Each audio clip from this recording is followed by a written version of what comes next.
So we were into part 2. In part 2, we were talking about I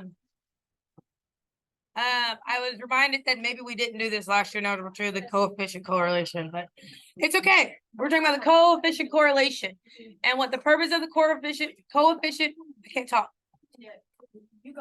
Correlation coefficient. It's to tell us whether it's a good fit or not a good fit.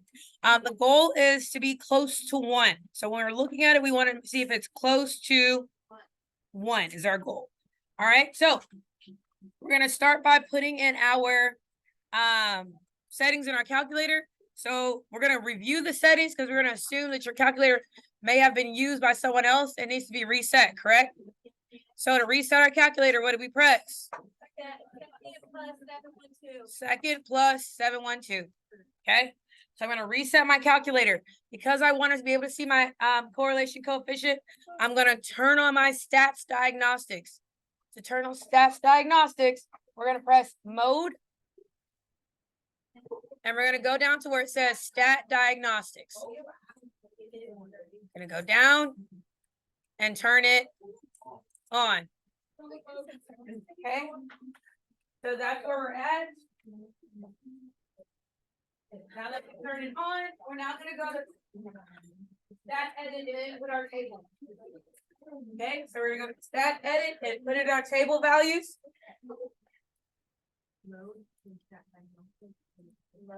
So now I'm going to put in my values. We have 0, 5, 10, 15, 20. Then we have 10.2, 2.9.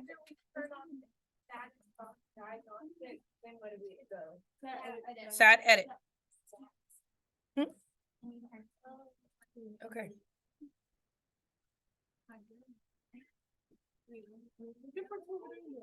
There's no more.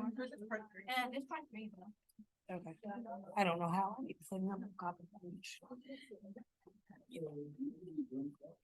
All right. So now that we're here, we're going to find the model for each one of these. Oops, sorry. To do that, that's what we're doing our stat calc. I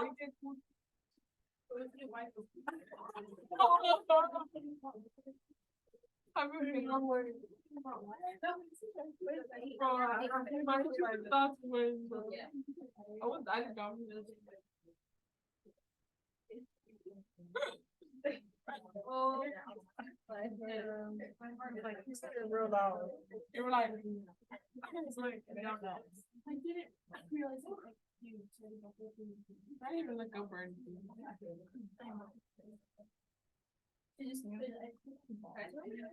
hold on. Guys, I'm good. I do that. Yeah, it's really fast. What do you think about? Oh, okay. Hello? Is anyone else need part 2? What do you need part 2 of this? That is not clear. It's gone. I need to know who this is. Oh, that's all it's located. I think number 1. I know that. Yes, someone said they didn't come. Oh. All right, so we're now going to stat calc and we're going to do our linear regression, our quadratic regression, and our cubic regression. Oh, can you move all that stuff off the printer at one place? Sorry, I forgot.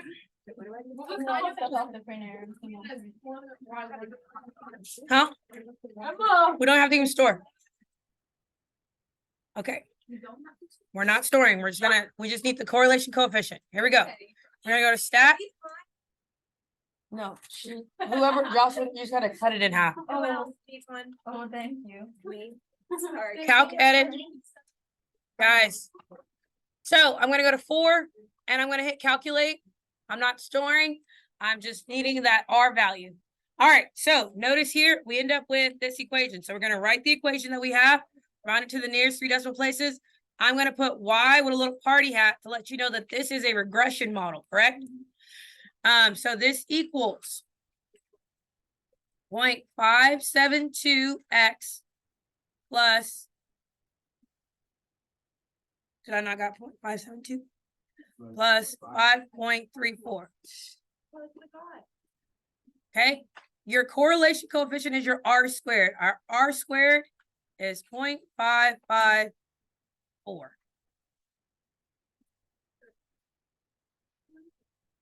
I don't know. It's whichever one is the closest to one. Oh, like out of. Oh. We're going to repeat the steps. We're going to do it this time for our quad reg. And we already said you're going to go to 5 for quad. We're going to test the quadratic. We're going to hit calculate.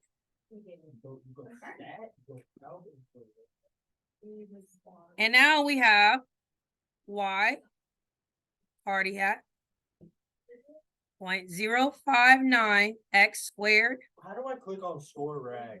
You don't need to store it. Just got to calculate. Oh. That's why I'm not doing it. Actually tweaking. I'm like, how do I do this? Negative 0.617 x. Nope. It's just not necessary. Guys, I have not said at any point for you to click on store array. I guess you could just write minus. It doesn't make a difference. Okay, the r squared here equals 0.763. Do we see that? Ignore that line that was created. My pen did something weird. Now we're gonna get our last model, which is the cubic one. So we're gonna go to stat, calc, and we're gonna go to cubic, which is 6. I'm gonna hit calculate. And my cubic regression model is y party hat equals 0.012 x to the third plus 0.433 x squared minus 3.297 x plus 10.181. And what is its r squared? Wait, so how do we know when to get the R squared? It's asking us to compare. That's what we're talking about right now. Okay, so when we're comparing models, we want to analyze their r squared values. Out of the 3 that we have here, which one has the r squared value closest to 1? The cubic. So the best model for this set of data is a cubic model. Does that make sense? That's all it is asking you to do. So we're comparing the r squared values. The one that is closest to 1 is the best model. Okay. So our justification is that the cubic model fits best because, oh my gosh, the r squared value is closest to 1. And what this means is that it will passes through the most points. Through the most points.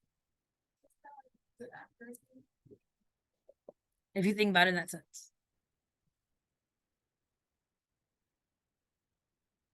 Does that sound like something you can do? All right. So now it says use your best fit model to predict the value. When you're predicting values, that's when you're going to use the store feature. Does that make sense? When we're predicting the values, this is now when we're going to store into Y1. Okay. So I'm going to repeat, but this time I'm going to store it into Y1. So I know that cubic works. So I'm going to go to stat, calc, and I'm going to go down to cubic.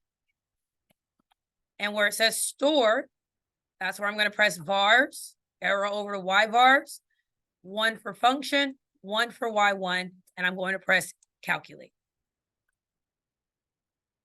Okay, what this does, it automatically puts it into y equals for me. Huh? No. I was like, I didn't hear what you said. I'm sorry. No, you're good. When I go to graph, it automatically graphs it for me. If it's in a good window. Y'all know Sylvie's a little slow. She's just a little bit. Okay.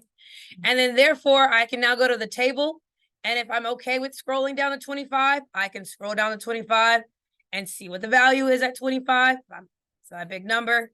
If I don't want to scroll down, what is my other option? I can go to second window and do the same thing. Does that make sense? So when I go over here, my approximate value is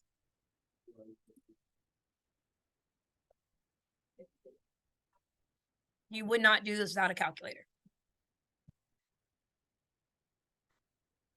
You could plug that 25 in, but I just don't want to. I mean, you have to plug in 25, cube it, 25 square it, 25 multiply. It is doable without a graphic calculator, but it would just take a little bit longer than necessary, right? All right, so then we have 3.860 is our approximate value. So that's our F of 25. Okay, yes? How do you feel about comparing models and finding the best fit based on R squared? Is it terrible, doable?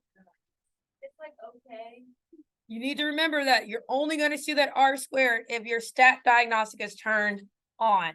If your stat diagnostic is not turned on, you will not see R squared. Got it?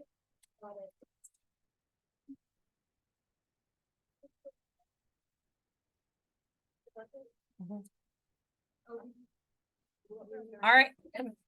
I'm good to go on from comparing models.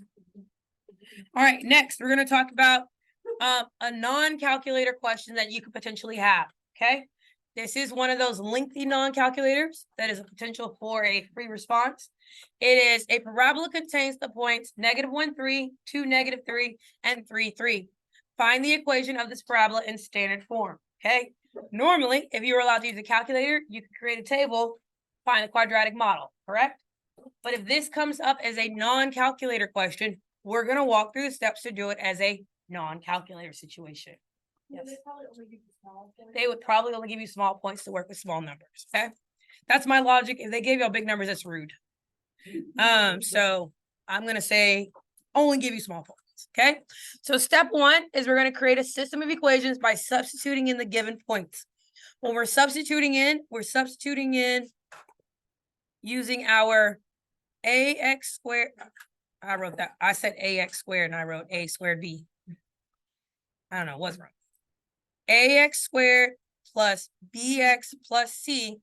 That is the standard form of a quadratic, right? We agree? This is the standard form for a quadratic. What they're telling us in each one of these is they're giving us this equals y. They're telling us our x and they're telling us our y. But we do not know a, b, or c. Make sense? So they're giving us our x and our y's. So we're going to create 3 different equations knowing what x and y are. Got it? So what that looks like is I do not know a, but for my first one, I know that my x is -1. I do not know c, but I know my output is 3. So when I clean this up, it becomes what?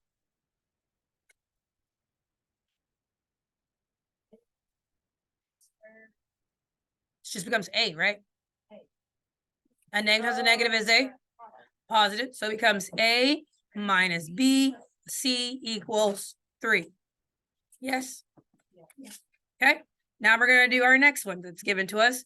We're given 2 and -3. So we have a times -2 squared plus b times, never mind, times +2 squared plus c equals -3. Simplify and we get 4a plus 2b equals -3. It happens to the best of us.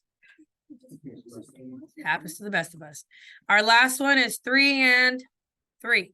So we have a times 3 squared plus b times 3 plus c equals 3. 9. And we get 9a equals 3. So this is our system. Now, I feel like we kind of I kind of cheated you guys at the end of the year with Algebra 2 with systems because we did it too fast. And I admit to that. I wholeheartedly admit it. We did it in 1 week in May, which was not, that's all we had time left. The reason why it was done so fast is that initially it wasn't part of your pre-AP Algebra 2 curriculum. Yes. All right, so we're going to talk about what the goal is here. So the goal here is to eliminate slowly but surely to solve for your A, your B, and your C. And the thought is this should take you less than 15 minutes to do. Okay, that's not me. Don't blame me. If it is a free response questions, any free response question should take you less than 15 minutes to complete. Okay. So when we look here, we have to decide which variables we want or which 2 equations we want to work with at a time in order to start eliminating a variable at a time. So we talked about in Algebra 2, Algebra 1, you guys should have talked about linear systems where 2 lines intersect and their solutions and all of that, right? Then you briefly would have talked about substitution, elimination, which we talked about here. We just didn't do 3 variables very long, but at the end of Algebra 2, you were fine. We did the full unit when you were here, when I had you, but you don't remember it. But before I started following the new curriculum. So you just got to choose 2 to work with. I remember this. I wasn't good at it. You got to choose 2 to eliminate. So the best thing to possibly eliminate is a C. The reason why C is probably the best thing to eliminate is because they already have a coefficient of 1. And I just have to make 1 negative in order to cancel it out. So I'm going to work with equation 1 and equation 2 to find C. Make sense? Wait, is there something error in the group? Yes, I'm sorry. I didn't draw the arrow. My bad. So we have A minus B plus C equals 3. Because I need to change this one into a negative, I need to change this C into a negative. I'm going to multiply each term by -1. So I'm going to manipulate this equation by multiplying everything times -1. Everything times -1. Just what I wrote it. Wait, why did we put the little circle with the number? So to label the equations. So now notice that when I do this, what is eliminated? C. So now I'm down to a 2 variable situation. You're going to combine. So I have 1 minus 4a is -3a. I now have -1, -2, which makes, and I have 3 and 3 makes 6.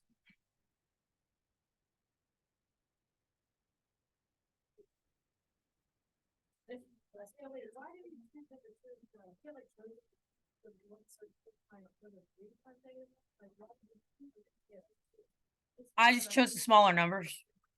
You're going to do it again, so don't worry. The same number? We're going to choose 2 different other equations to eliminate C again. Okay, so how 3 variable elimination works is that you're taking 3 variables and turning it into 2 variables so that you can do regular elimination. So now we got to choose 2 more equations to do this again with. So I'm going to do it with, doesn't matter which one. I've already manipulated this one, so I'm just going to go with that one again. Is that cool? So this time I'm going to use 2 and 3. So I have -4a minus 2b minus c equals 3, combined with 9a plus 3b plus c equals 3. Do my c's cancel out? Yes. So I'm down to 5a plus 1b equals 6.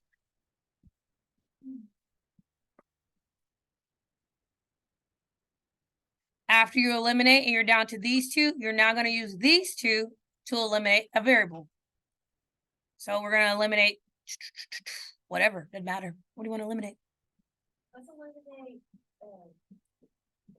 I think we should eliminate B.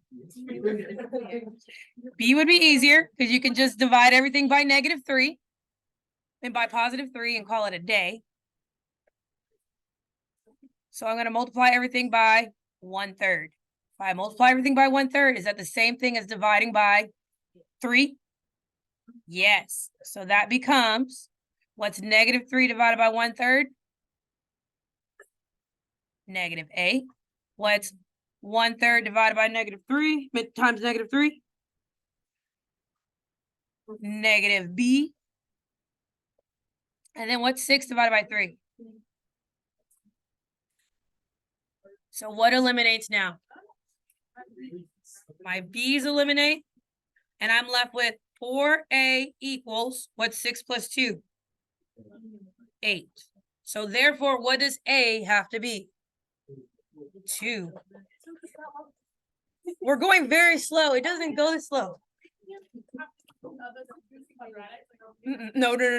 It only said quadratics. It only said quadratics. It only said quadratics, and that's all. Now you just go back and substitute in. All right, so now we're gonna work backwards and plug things in. Yes, this is the easy part. So now you know what A is. You can now plug in and solve for B. Why would we plug in to solve for B? Hey, so that means I can use either one of these little ones that I created. Nope, you work backwards. So now I can plug, let's say I went to this one and I plugged A in. What's -3 times 2? -6. I add it to the other side. So then we get B equals -4. Good job. So now we know what B is. Now that I have A and B, I can plug it back into one of these. -4. Okay. A is 2. -3 times 2 is -6. You add it to the other side. 6 plus 6 is 12. And 12 divided by -3 is -4. So now we have A and B. So we're going to plug it back into our smallest original. Oh my gosh, this is so cool. Our smallest original would be this guy, right? So we know A is 2. We know B is, we're finding C. So 2 minus -4 is +4. 6. What do I need to do to that 6? -3 minus 6 is, so what is C? -3. We have now found our A, our B, and our C. So our quadratic equation would be equals 2x squared minus 4x minus 3. You gotta put a little house on it, exactly. Little hat, a little party hat. On our Y, because we created that Y from a given data. Wow. We did not. So it takes practice. It is a little lengthy. It can be done in under 10 minutes, actually. Okay, but there's a lot of mistakes that could be made that are there. There is mistakes that could be made. You are 100% correct. All right, how do we feel about part 2? Huh? You don't like it? Good. They're just not even about. No. Yes. You can, if you to check it, you just plug in each of your original points. And if they work, then you know you did it right. So like if you're hesitant, you're like, ooh, I may have messed up. You just take your original points and plug them in. And see, and if they may not be pinned, they should be exactly on, because they should be only giving you exactly perfect points. You also, if you're just at home and you want to check yourself, you can create it in the calculator and run a quadratic regression model. Make sure you did it right. Okay. All right, questions. I'm done with part 2. That's all I have for part 2.